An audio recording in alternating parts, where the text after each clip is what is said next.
Welcome to the lesson on responding to distributive shock. In this video, we'll discuss responding to septic, anaphylactic, and neurogenic shock. The initial management of distributive shock is to increase intravascular volume. The intent is to provide enough volume to overcome the inappropriate redistribution of existing volume. To do so, administer 20 milliliters per kilogram of fluid as a bolus over 5 to 10 minutes and repeat as needed.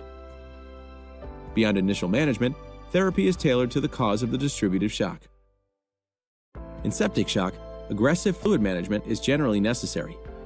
Broad-spectrum intravenous antibiotics are a key intervention and should be administered as soon as possible.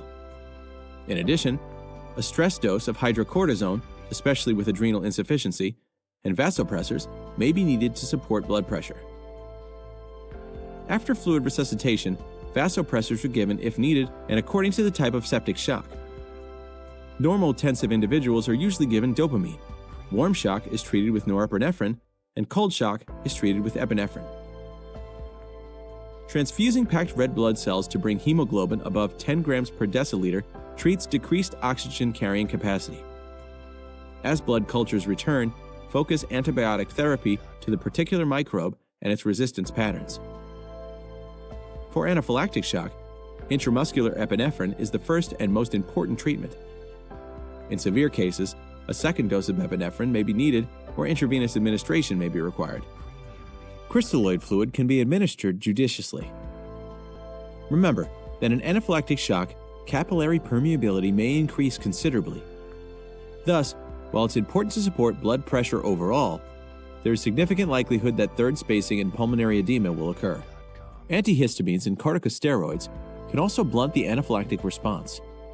If breathing challenges arise, consider albuterol use to achieve bronchodilation. In very severe cases of anaphylactic shock, a continuous epinephrine infusion in the neonatal intensive care unit or NICU or pediatric intensive care unit or PICU may be required. Neurogenic shock is clinically challenging because often there is limited ability to correct the insult. Injury to the autonomic pathways in the spinal cord results in decreased systemic vascular resistance and hypotension. An inappropriately low pulse or bradycardia is a clinical sign of neurogenic shock. Therefore, treatment is focused on fluids first. Administer 20 milliliters per kilogram bolus over 5 to 10 minutes. Then reassess the individual for a response. If hypotension does not respond to fluid resuscitation, vasopressors are needed.